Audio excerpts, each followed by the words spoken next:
Hello दोस्तों, स्वागत करते हैं आपका अपने YouTube channel genius hub academy पर। मैं विकास गुप्ता आप लोगों को इस प्लेटफॉर्म पर क्लास 10th का फिजिक्स पढ़ाने जा रहा हूं, जिसमें आज हमारा चैप्टर पहला चलेगा। चैप्टर पहला है हमारा समतल पृष्ठों से प्रकाश का परावर्तन। सॉरी, यहाँ पर हमने अपवर्तन लिख रखा है। पहले चैप्टर का नाम क्या है? समतल पृष्ठों से प्रकाश का परावर्तन। तो आज हम इसके बारे में पढ़ेंगे कि क्या होता है परावर्तन समतल पृष्ठों से। उसको पढ़ने से पहले कुछ हम बेसिक जानकारी लेंगे, बेसिक चीज़ें सीखेंगे, जैसे प्रकाश क्या होता है, प्रकाश के बारे में पूरा सीखेंगे। और दूसरी सबसे बड़ी चीज़ की जो वस्तुएं हमें प्रकाश की उपस्थिति में दिखाई देती है वो हमें दिखाई कैसे देती है। तो चलिए स्टार्ट करते हैं आज का सेशन। देखिए, आज का हमारा पहला टॉपिक क्या है। सबसे पहले हम जानेंगे कि प्रकाश क्या है। पहला हमारा क्वेश्चन क्या है? प्रकाश क्या है। तो आप सभी लोग जानते होंगे, जैसा कि आपकी किताबों और बुक में भी लिखा गया, प्रकाश एक प्रकार की क्या है? ऊर्जा है। प्रकाश क्या है? एक प्रकार की ऊर्जा है जिसकी वजह से हमें वस्तुएं दिखाई देती है। समझ आई बात कि नहीं? प्रकाश क्या है? एक प्रकार की ऊर्जा है जिसके कारण हमें वस्तुएं दिखाई देती है।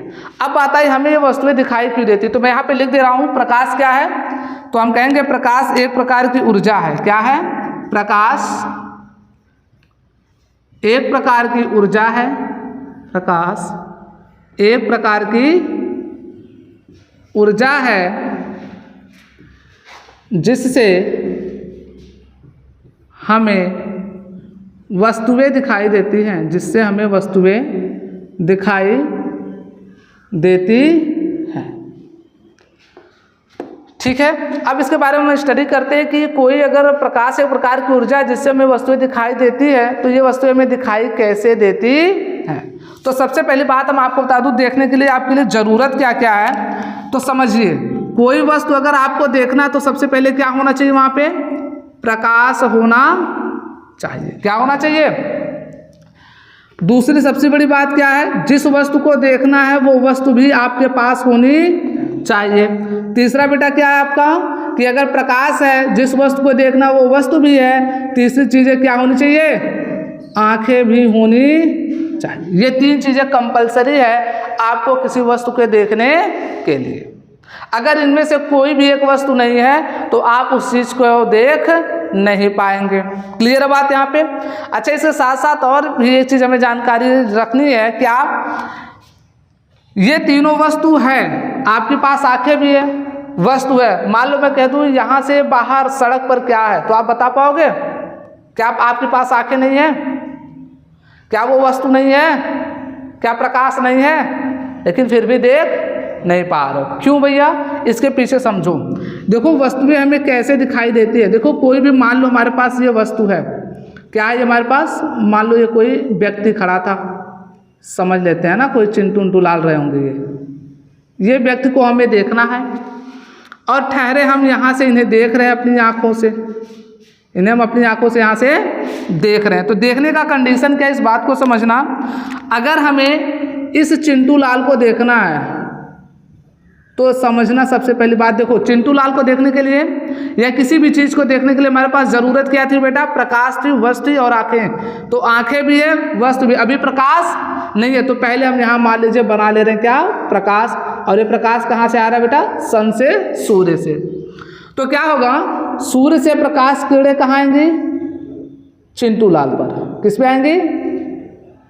अगर चिंटू लाल पर पड़ने वाली प्रकाश की किरणें यहाँ से टकराकर इनकी आंखों तक पहुँची तभी जाकर ये चिंटू लाल इनको दिखाई देंगे। बात समझ में आई कि नहीं है? जब भी किसी वस्तु को देखना है तो हम क्या करेंगे? कोई भी वस्तु को देखना है तो पहले उस वस्तु पर प्रकाश किरण पड़नी चाहिए। समझ में आ रही बात? अगर किसी वस्तु को देखना है तो पहला काम क्या होना चाहिए? उस वस्तु पर प्रकाश का पड़ना चाहिए। पड़ना ही जरूरी नहीं, पढ़कर उसके बाद टकराकर पुनः वहां से प्रकाश किरण परावर्तित होकर कहाँ आनी चाहिए? हमारी आंखों तक, तभी वो वस्तु दिखाई देगा। क्लियर बात? जैसे देखो यहाँ पर क्या हुआ, सूर्य से प्रकाश चिंटू लाल पर पड़ी और चिंटू लाल बहुत गुस्से में भी है भैया। तो चिंटू लाल पर जैसे ही मिली प्रकाश किरण पड़ी, वो टकराकर कहाँ गई? इनकी आंखों पर। तब जाकर के इस आंखों में क्या होगा? ये चिंटू लाल इनको दिखाई देंगे। अब होता क्या है आंखों के अंदर, तो हम जब मानव नेत्र पढ़ेंगे तो वहाँ बताएंगे कि ये प्रकाश किरणें जाकर कहाँ मिलती हैं, रेटिना पर। कहाँ जाकर मिलती बेटा, रेटिना पर, और वहाँ जाकर चिंटू लाल का प्रतिबिंब बन जाता है, जिसकी वजह से चिंटू लाल दिखाई देते हैं। तो चिंटू लाल ही नहीं, किसी जैसे आप लोग हमें दिखाई दे रहे हो, किस वजह से दिखाई दे रहे हो, क्योंकि आप लोगों के ऊपर प्रकाश पड़ रहा है, पड़ करके हमारी आंखों तक टकरा कर क्या हो रहा है, आ रहा है, इस वजह से ये हमें दिखाई दे रहे हो आप लोग। तो देखो किसी वस्तु को देखने के लिए क्या क्या जरूरी है बेटा, हमें बताइए, ये 3 चीजें तो जरूरी है, प्रकाश हो, वस्तु और क्या हो, आंखें हो। तो याद रखना, जब किसी वस्तु पर प्रकाश पड़ती है और पड़ करके टकरा कर किसी जगह पहुंच जाती है, तो इस पूरे टकराने की घटना को हम क्या बोलते हैं, आगे चलकर क्या पढ़ेंगे, प्रकाश का परावर्तन। क्या कहेंगे, प्रकाश का परावर्तन, रिफ्लेक्शन ऑफ लाइट। क्या बोलेंगे इसे आगे चल के, रिफ्लेक्शन ऑफ लाइट। तो बात समझ में आई बच्चा, कोई दिक्कत वाली बात है? तो यहां से इसका मतलब ये है कि अगर किसी वस्तु को देखना है तो प्रकाश का परावर्तन होना चाहिए। प्रकाश का क्या होना चाहिए, परावर्तन होना चाहिए। बात समझ में आई कि नहीं आई, कोई दिक्कत है? इसका मतलब किसी वस्तु को देखना है तो पहले क्या होना चाहिए बेटा, प्रकाश का परावर्तन। इसका परावर्तन क्या है कि प्रकाश जिस वस्तु पर पड़े उस वस्तु पे टकराए और टकरा कर पुनः कहाँ आए, आंखों तक पहुंचे, तभी जाकर वो वस्तु आपको दिखाई देगी। अब बात मेरी समझना जरा ध्यान से। अब ये जो प्रकाश का परावर्तन होता है ना, ये रिफ्लेक्शन ऑफ जो लाइट है, अब ये कितने प्रकार से होता है जरा देखना। एक होता है आपका डायरेक्ट रिफ्लेक्शन। क्या होता है, डायरेक्ट रिफ्लेक्शन।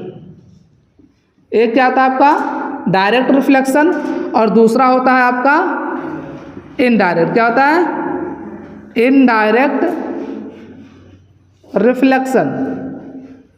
तो अब मेरी बात ध्यान से सुनना, कहोगे सर इसका मतलब क्या है, तो देखो डायरेक्ट रिफ्लेक्शन सीधा परावर्तन का मतलब क्या है, देखो यहाँ से लाइट आई, यहाँ टकराई और सीधे कहाँ गई, आंखों पर। तो ये वस्तु कैसे दिखाई दी, डायरेक्ट दिखाई दी, डायरेक्ट परावर्तन हुआ। कैसा हुआ, डायरेक्ट रिफ्लेक्शन हुआ, सीधा परावर्तन हुआ। लेकिन कुछ वस्तुएं हमें इनडायरेक्ट रिफ्लेक्शन की वजह से दिखाई देती। अभी उसका एग्जांपल समझाते, जैसे समझना मेरी बात।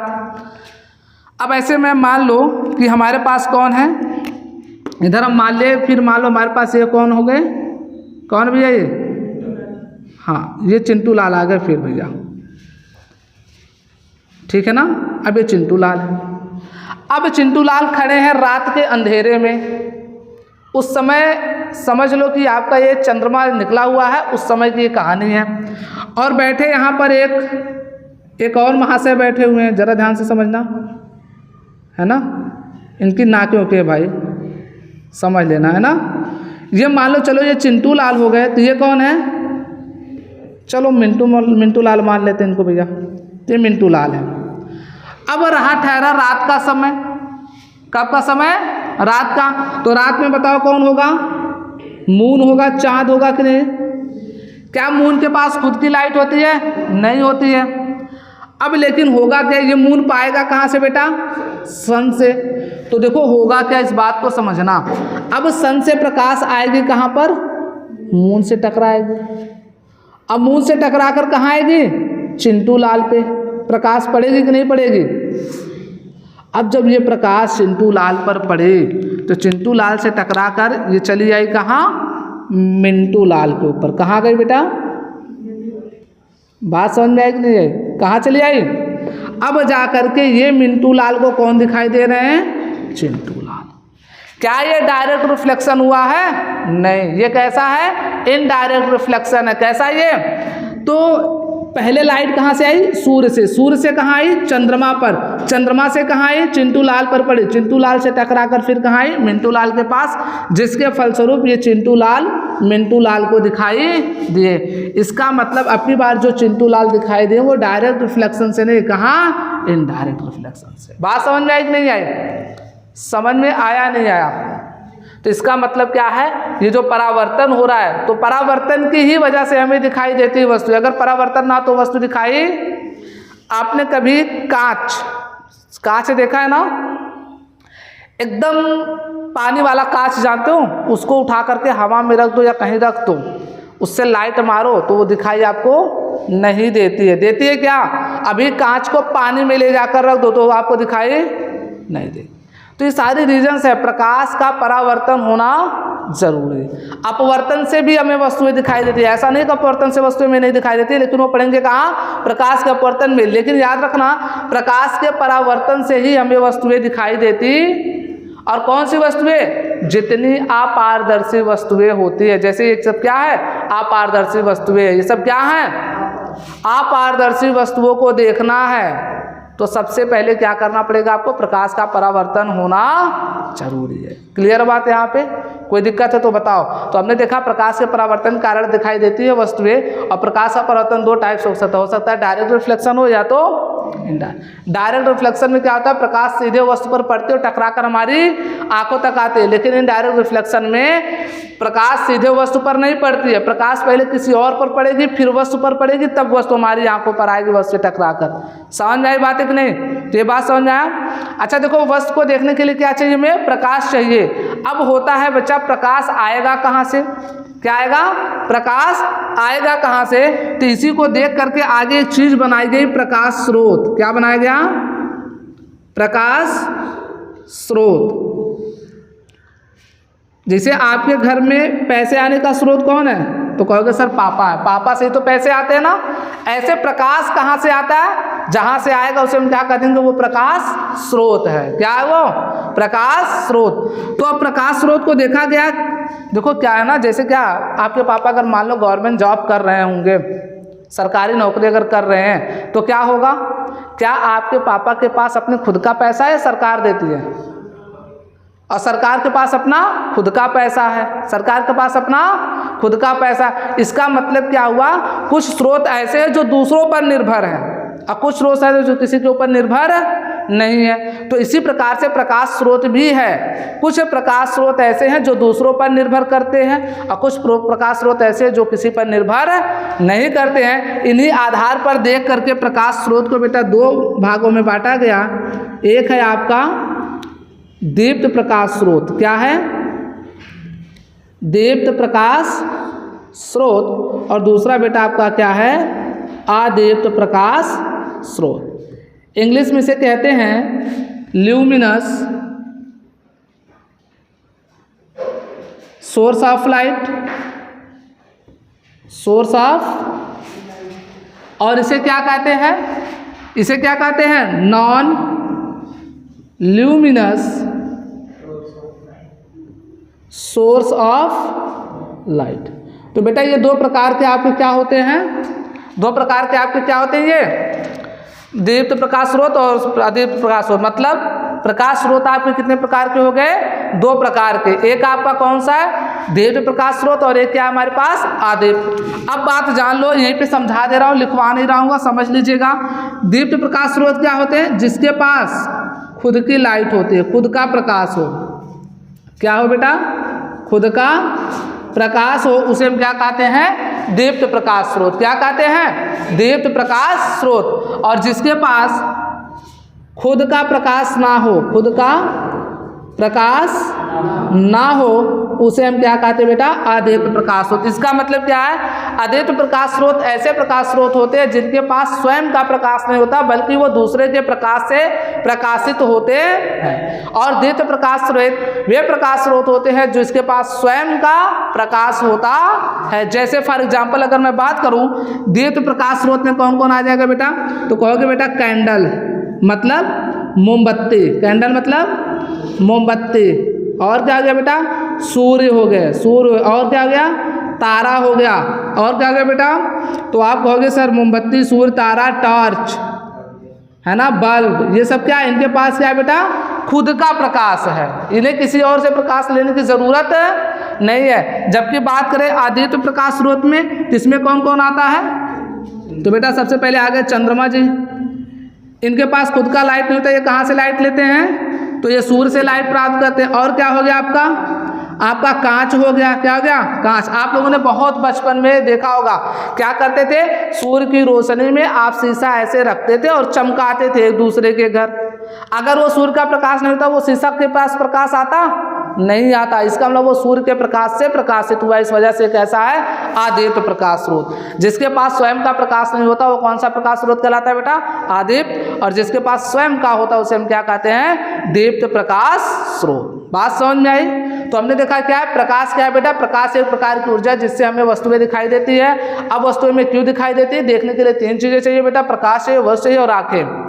इसके बाद हमने देखा कि अगर किसी वस्तु को देखना है तो देखेंगे कैसे, तो हमने बताया बेटा सन से क्या होती है, प्रकाश किरणें किसी वस्तु पर पड़ती, पड़कर जब हमारी आंखों पर आती तब वह वस्तु हमें दिखाई देती। तो इस चीज को क्या बोले हमने, प्रकाश का परावर्तन बोला। और हमने देखा परावर्तन बेटा दो प्रकार से हो सकता है डायरेक्ट रिफ्लेक्शन हो और इनडायरेक्ट। तो बात सारी क्लियर है, तो ये बात समझ में आ गई। तो अब इसके आगे हम पढ़ेंगे प्रकाश से कुछ गुण के बारे में। किसके बारे में, प्रकाश के गुण। तो दीप्त प्रकाश स्रोत हो गया आगे, तो आप इसका स्क्रीनशॉट लीजिए। बढ़ते हैं फिर हम लोग अगले टाइप के ऊपर, देखते हैं प्रकाश के कुछ गुण के बारे में।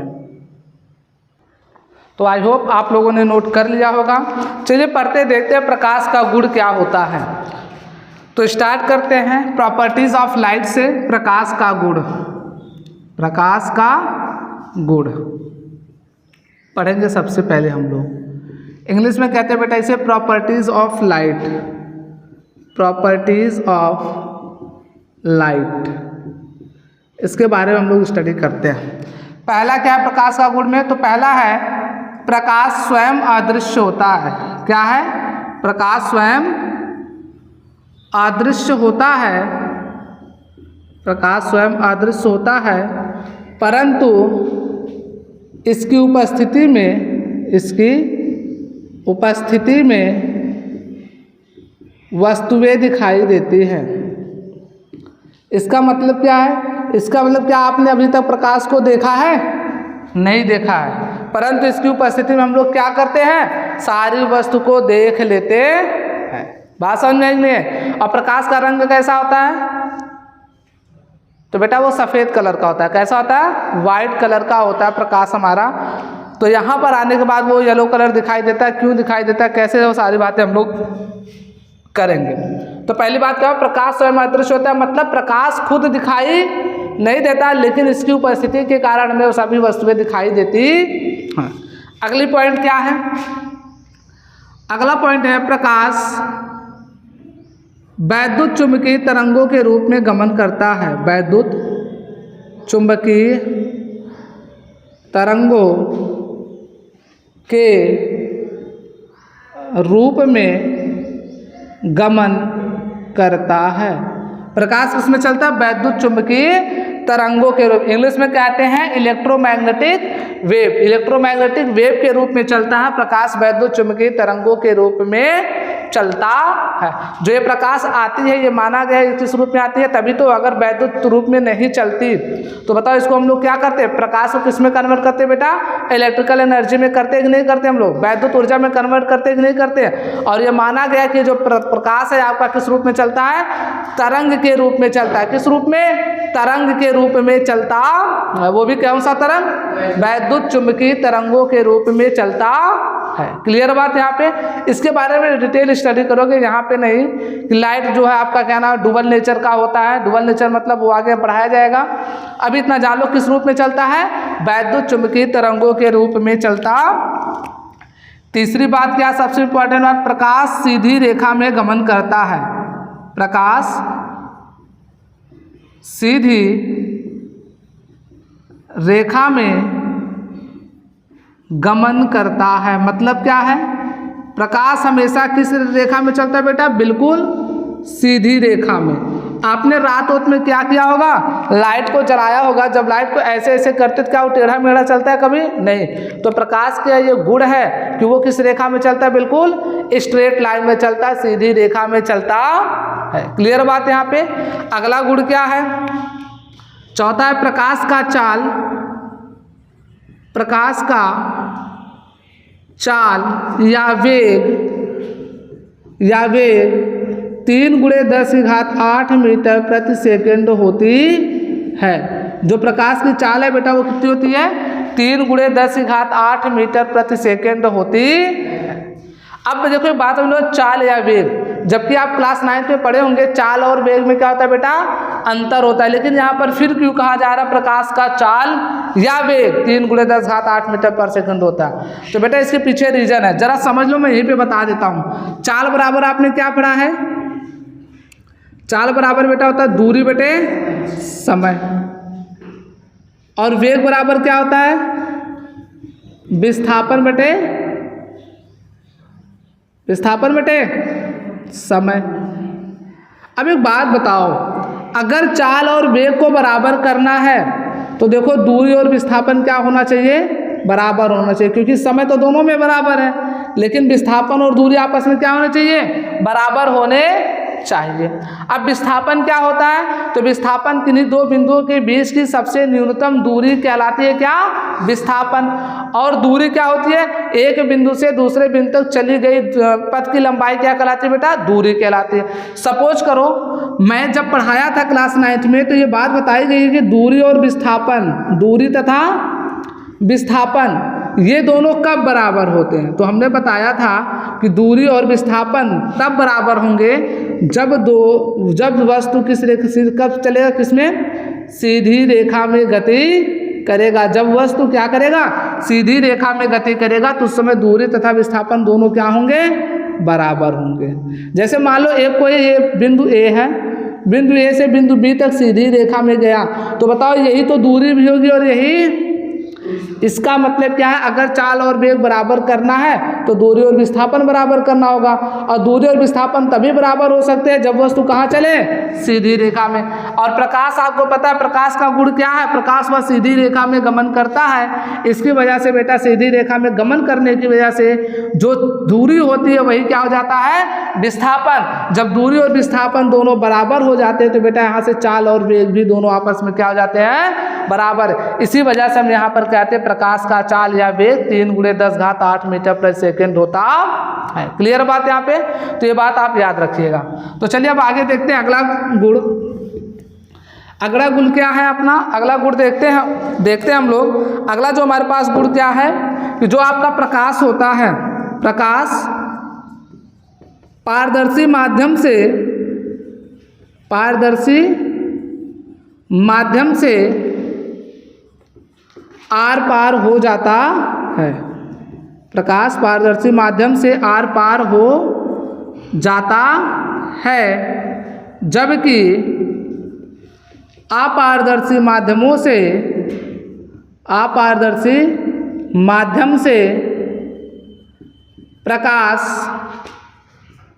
प्रकाश आर पार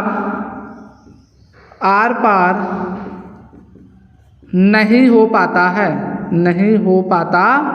है। पारदर्शी माध्यम क्या होते हैं? जिससे प्रकाश आर पार हो जाए। पारदर्शी मतलब एकदम ट्रांसपेरेंट मीडियम। अभी आपको हम ये करा के दिखाते हैं कि कैसे आर पार हो जाता है। जब बेटा वहाँ से बोले आना, कांच का स्लैब। तो देखिए हमारे पास क्या, अभी हम आपको ये दिखाएंगे भी कि कैसे प्रकाश पारदर्शी माध्यमों से आर पार जाता और कैसे नहीं। तो ये हमारे पास बेटा है लाइट। अब इस लाइट को हम क्या करेंगे? एक पारदर्शी माध्यम लेंगे और एक अपारदर्शी माध्यम। क्या लेंगे? एक पारदर्शी माध्यम और एक अपारदर्शी माध्यम। तो देखिए बेटा ये हमारे पास क्या है? लाइट है। क्या ये? लाइट। अब देखिए हमारे पास ये कांच है। क्या है बेटा? ये कांच है। क्या है? ये हमारे पास कांच है। बिल्कुल आप देख सकते हो, इसमें आप चाहो तो अपना चेहरा भी देख सकते हो, क्योंकि ये कौन सा कांच है बेटा?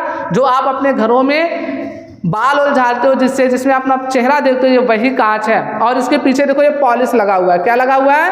पॉलिश। और ये कैसा कांच है? एक समतल दर्पण है। कैसा दर्पण है? समतल। अब ये बेटा आपका कैसा माध्यम है? ये अपारदर्शी माध्यम है। अब मैं इस पे लाइट देखो डालूंगा तो आर पार नहीं होगा, बल्कि परावर्तित होकर कहाँ आएगा? बोर्ड पे। तो जरा देखना, देखो मैंने ये डाला तो परावर्तित होकर कहाँ आ रहा है बेटा? बोर्ड पे आ रहा है कि नहीं आ रहा है? हाँ या ना? तो इस प्रकार से हमने देखा ये कौन सा माध्यम हो गया? अपारदर्शी माध्यम। तो अपारदर्शी माध्यम पे हमने जब प्रकाश डाला तो वो आर पार नहीं गया, बल्कि क्या हुआ? परावर्तित होकर के वापस लौट आया। क्लियर बात यहाँ पे? अभी आपको दिखाई दे रहा है कि नहीं? जरा देखिएगा। अभी मैं यहाँ से लाइट डालूंगा तो देखिएगा आ रहा है ना बोर्ड पे? देख रहे हो कि नहीं देख रहे हो? हमने यहाँ प्रकाश में डाला और क्या हो जा रहा है बेटा? आर पार नहीं जा रहा है। इसी की जगह देखो बेटा मैंने ये ले लिया ट्रांसपेरेंट मीडियम। ये हमारे पास आयताकार कांच का स्लैब है जिसका एक्सपेरिमेंट मैं आपको कराऊंगा जब आपको प्रकाश का अपवर्तन पढ़ाएंगे। क्या पढ़ाएंगे? प्रकाश का अपवर्तन। तो मैं लाइव आपको इसका एक्सपेरिमेंट करा के दिखाऊंगा कि प्रकाश का अपवर्तन में आयताकार कांच के स्लैब से कैसे अपवर्तन होता है। लेकिन उसके पहले देखो ये कैसा मीडियम है? Transparent medium. लाइट इससे जब हम डालेंगे तो लाइट क्या हो जाएगी बेटा? आर पार। तो आप देखोगे भी लाइट आर पार हो रही कि नहीं? वहां देखो दिखाई दे रहा दीवार पे आर पार हो गई कि नहीं हो गई लाइट? देख सकते हो लाइट क्या हो रही बेटा? आर पार हो रही। देख लो आपके पास लाइट आ भी रही होगी, देख रहे जिससे लाइट क्या हो जा रही बेटा? आर पार हो जा रही। लाइट क्या हो जा रही है? आर पार हो जा रही। ठीक है ना? तो इससे क्या पता चला? ये बेटा कैसा माध्यम हो गया? पारदर्शी माध्यम। इससे लाइट क्या हो गई बेटा? आर पार हो गई। और हमारे पास ये कैसा माध्यम था? अपारदर्शी माध्यम था जिससे लाइट आर पार नहीं हुई। तो बेटा ये हमारे था कि प्रकाश पारदर्शी माध्यम से आर पार हो जाता है जबकि अपारदर्शी माध्यम से प्रकाश आर पार नहीं हो पाता है। क्लियर बात यहाँ पे? और प्रकाश जो देखो क्या कहता है? प्रकाश बेटा एक सीधी रेखा में गमन करता है। तो अगर मैं ये लाइट आपको जलाऊं तो आप देख सकते हो बेटा ये कभी भी आपका इधर उधर करूं चाहे जैसे, ये हमेशा एक सीधी रेखा में स्ट्रेट लाइन ही फॉलो किया हुआ है। देख सकते हो यहाँ पे लाइट बिल्कुल एक सीधी रेखा में गया हुआ है। देख सकते हो यहाँ पे, हालांकि उजाला ज़्यादा है बेटा, आपको दिखाई नहीं देगा, यहाँ भी देख सकते हो। और एक चीज़ अभी यहाँ से देख लो, अभी आगे एक गुण और आपको सिखाते हो, वो भी ध्यान से देखिएगा। अगला जो हमारे पास गुण है वो क्या है? प्रकाश। ध्यान से सुनना। छठा केस हमारे पास क्या है? प्रकाश चमकदार पृष्ठों से, चमकदार पृष्ठों से ज्यादा परावर्तित होता है, ज्यादा परावर्तित होता है। अब इस बात को समझ से, चमकदार पृष्ठ का मतलब जितना ज़्यादा शाइनी सरफेस होगा, जिसके अंदर चमक जितना होगा उससे प्रकाश उतना ज़्यादा परावर्तित होगा।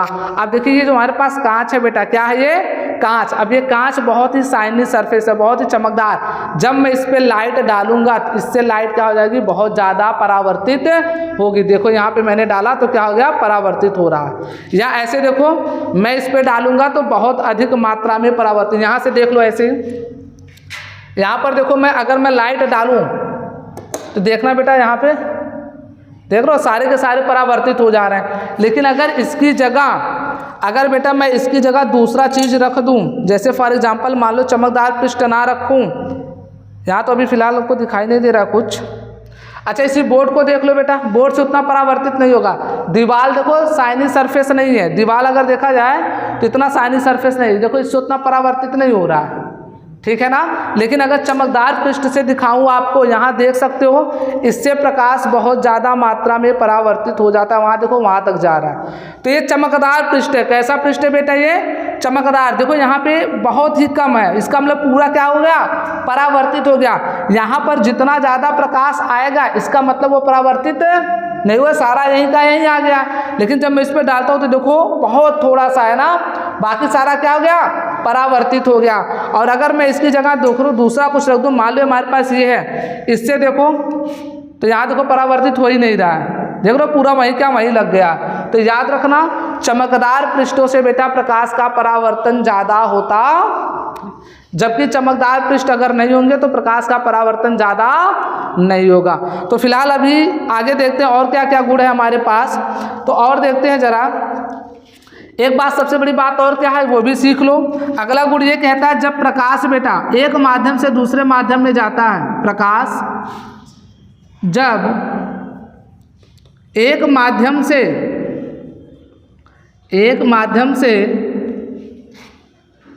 दूसरे माध्यम में जाता है, दूसरे माध्यम में जाता है, तब प्रकाश अपने पथ से विचलित हो जाता है।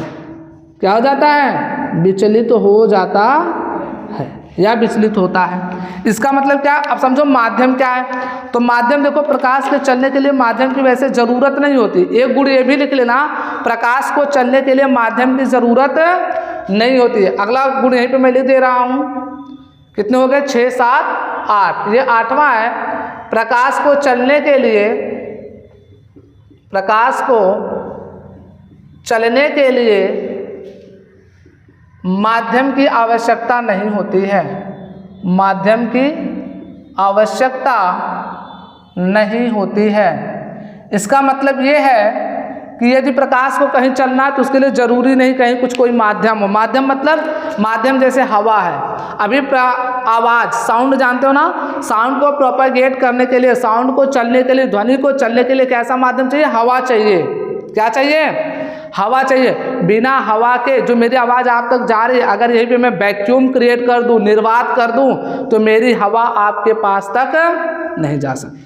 क्लास 9th में इसका एक चैप्टर है, वहाँ पर इसका एक प्रैक्टिकल भी कराया जाता है। किसी डब्बे के अंदर हम वैक्यूम क्रिएट करके हम क्या करते थे, वहाँ टन टन की घंटे बजाते थे, लेकिन आवाज़ हमें सुनाई नहीं देती थी। क्यों? क्योंकि वहाँ वैक्यूम क्रिएट हो गया था, वहाँ निर्वात आ गया था। तो याद रखना, ध्वनि को चलने के लिए किसकी आवश्यकता होती है बेटा? माध्यम की। और वो माध्यम क्या है? हवा है, पानी है, कुछ भी हो सकता है। लेकिन प्रकाश को चलने के लिए किसी माध्यम की ज़रूरत नहीं होती है। प्रकाश चाहे हवा हो, चाहे कोई माध्यम हो या ना हो, हर जगह चलती है। आपने कभी देखा जब आपको बिजली की आवाज़ सुनाई देती, क्यों सुनाई देती है? क्योंकि बेटा जब बिजली जहाँ कड़कती है, जहाँ पे आपस में इलेक्ट्रॉन क्या करते हैं, आपस में टकराते हैं, तो वहाँ जो आवाज़ होती है तो वहाँ पे एयर होता है, हवा होता है, जिसके थ्रू आवाज़ यहाँ तक आ जाती। लेकिन आपने देखा होगा सूर्य पर नाभिकीय विखंडन होता है। क्या होता है? नाभिकीय विखंडन होता है। जब सूर्य के ऊपर नाभिकीय विखंडन होता है तो वहाँ भी टूटता है और बहुत ज़्यादा आवाज़ होती है। लेकिन सूर्य पर हवा ना होने के कारण बेटा वो उसकी आवाज़ यहाँ तक सुनाई नहीं देती। तो हवा को चलने के लिए, ध्वनि को चलने के लिए किसकी ज़रूरत है बेटा? माध्यम की। लेकिन प्रकाश को चलने के लिए किसी माध्यम की ज़रूरत है। अब देखो जैसे क्या है, अभी ये पूरा क्या है? हवा है, एक माध्यम है, और ये क्या है? कांच। तो ये क्या है बेटा? माध्यम है। अब मैं अगर लाइट को, मैं क्या करूँ, लाइट को, अभी देखो जब मैं ऐसे डालूंगा लाइट को यहाँ से, तो लाइट कहाँ से कहाँ जाएगी? कहाँ से कहाँ जाएगी? हवा से कांच में। आप लोग शायद ना देख पा रहे हो, लेकिन यहाँ पे एकदम पूरा हम आपको दिखाएंगे एक दिन करा करके अच्छे से, कि जब लाइट को मैं यहाँ से डाल रहा हूँ तो इसके अंदर मैंने देखा कांच के अंदर प्रकाश अपने पद से क्या हो जा रहा है बेटा? विचलित हो जा रहा है। क्यों? क्योंकि एक माध्यम हवा है, दूसरा माध्यम क्या है? कांच है। तो जब हवा से कांच में गया तो माध्यम परिवर्तित हुआ कि नहीं? तो बेटा जब माध्यम चेंज होता है तो प्रकाश अपने पद से क्या हो जाता है? विचलित हो जाता। और ये विचलित क्यों होता है, इसका हम केस कहाँ पढ़ते बेटा? प्रकाश के अपवर्तन में। और एकदम बेहतरीन ढंग से आपको सिखाऊंगा कि अपने पद से विचलित हुआ क्यों, हुआ तो किधर हुआ, और होने का रीज़न क्या है। बात समझ आए? इसका हम फुल डिटेल कहाँ स्टडी करते हैं? प्रकाश के अपवर्तन में, वहाँ बहुत अच्छे से आपको सिखाने वाले हैं। क्लियर बात यहाँ पे? लेकिन अभी के लिए जान लो कि जैसे मैं यहाँ पे दिखाई दे रहा है, जैसे मैं यहाँ से लाइट डाल रहा हूँ बेटा, तो इसके अंदर जैसे कांच के अंदर प्रकाश गया, क्योंकि उसका कांच में जैसे जाएगा उसका माध्यम क्या हो जाएगा? चेंज हो जाएगा। तो अपने पद से क्या हो जाएगा बेटा? विचलित हो जाएगा। क्लियर बात यहाँ पे? एक दिन हम इसका एक्सपेरिमेंट कराकर आपको सारी चीज़ दिखाएंगे। तो इतनी बातें आप लोग समझ गए। तो हमने प्रकाश में क्या क्या बोला बेटा? प्रकाश अपने पद से क्या हो जाता है? विचलित तो हो जाता है। एक पॉइंट और लिख लो, ये भी प्रकाश के अपवर्तन में है बेटा। प्रकाश की चाल अलग अलग माध्यम में, अलग अलग माध्यमों में, अलग अलग माध्यमों में अलग अलग होती है। क्या होती है? अलग अलग होती है। क्लियर बात बच्चा लोग यहाँ पे? तो प्रकाश की जो चाल होती है अलग अलग माध्यम में अलग अलग। अगर प्रकाश हवा में चलता है तो उसकी स्पीड कितनी होती है? 2.99 × 10⁸ मीटर पर। अगर प्रकाश बेटा निर्वात में चलती है तो उसकी स्पीड कितनी होती है? 3 × 10⁸ मीटर पर सेकेंड। यदि प्रकाश बेटा आपका जल में चलता है तो कितना होता है? 2.25 × 10⁸ मीटर पर सेकेंड। यदि प्रकाश बेटा आपका कांच में चलता है तो उसकी स्पीड कितनी होती है? 1.95 × 10⁸ मीटर पर सेकेंड। ये स्पीड होती है किसकी? अलग अलग माध्यम में प्रकाश की। तो याद रखना, अलग अलग माध्यम में प्रकाश की चाल क्या होती है बेटा? अलग अलग होती है। समझ? ये चाल अलग अलग क्यों हुई, इसके भी बारे में हम लोग डिस्कस कहाँ करते हैं? प्रकाश के अपवर्तन बेहतरीन ढंग से हम लोग करेंगे, विद प्रैक्टिकल के साथ सीखेंगे। क्लियर बात यहाँ तक? तो ये थे हमारे पास प्रकाश के कुछ गुण, जो हमने 9-10 आपको गुण बता रखे हैं। इसमें से कोई 4-5 आपसे पूछ लेता है तो आप बता सकते हैं एग्जाम में। इसके बाद नेक्स्ट डे बेटा हम लोग क्या पढ़ेंगे? Optical medium. क्या पढ़ेंगे? Optical medium. अगले दिन का जो हमारा टॉपिक होगा वो क्या होगा? ऑप्टिक मीडियम, जिसे हम लोग हिंदी में कहते हैं प्रकाशिक माध्यम। तो अगले दिन हम लोग इसके बारे में चर्चा करेंगे नेक्स्ट क्लास में। तब तक के लिए आप लोग इस चीज़ को बढ़िया से पढ़ लेना, एकदम फुल डिटेल हम लोग क्लास करेंगे यहाँ पर, एकदम अच्छे से पढ़ते हुए चलेंगे और एक एक बात हम लोग सीखेंगे, ठीक है ना। तो आज के लिए बस इतना ही बेटा, मिलते हैं नेक्स्ट वीडियो में। तब तक के लिए आप इसको बहुत बढ़िया से पढ़ते रहिएगा, ठीक है। चलिए।